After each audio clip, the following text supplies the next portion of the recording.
চলন বিলের বেশিরভাগ অঞ্চলে এখনো মাঠে রয়েছে অর্ধেকেরও বেশি পাকা ধান, কিন্তু এরই মধ্যে তলিয়ে গেছে নিচু এলাকার বেশ কিছু ধান ক্ষেত। তৈরি হয়েছে আগাম বন্যার শঙ্কা।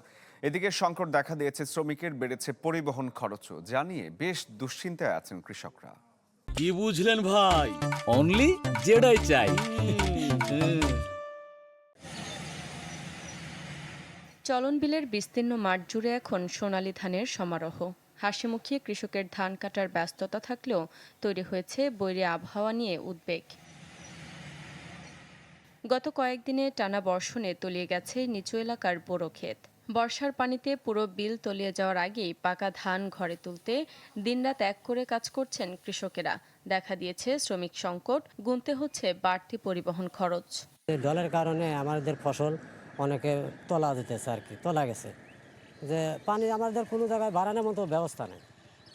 ব্যবস্থা যদি থাকতো তাহলে আমাদের এই দুর্যোগটা হতো না। এই নিচু এলাকা ডলে কত জমি তোলা গেছে, তা আমাদের এই কিছু জমি কাটতে খরচ বেশি হইতেছে, অনেক কামলা লাগতেছে, পরিশ্রম খুব কষ্ট। সিরাজগঞ্জ চলন বিল অধ্যুষিত এলাকায় যেসব জমিতে নিচু জমিগুলোতে পানি জমে থাকবে, তার আগে আমরা কৃষকদের বলতেছি যে আপনারা ধান কেটে দ্রুত গতিতে ঘরে উঠান। বিলের প্রায় 60% ধান এখনও মাঠে রয়ে গেছে, তাই আগামী 2 সপ্তাহ কৃষকদের জন্য অত্যন্ত গুরুত্বপূর্ণ। কৃষি কর্মকর্তা ও কৃষকেরা বলছেন, আবহাওয়া ভালো থাকলে এবং অস্থায়ী বাঁধগুলো টিকলে সব ফসল নিরাপদে ঘরে তোলা যাবে। কৃষি বিভাগের পক্ষ থেকে প্রচারণা চালিয়ে যাচ্ছি যাতে 80% ধান পাকলে অতি দ্রুত তারা ধান কেটে ফেলে।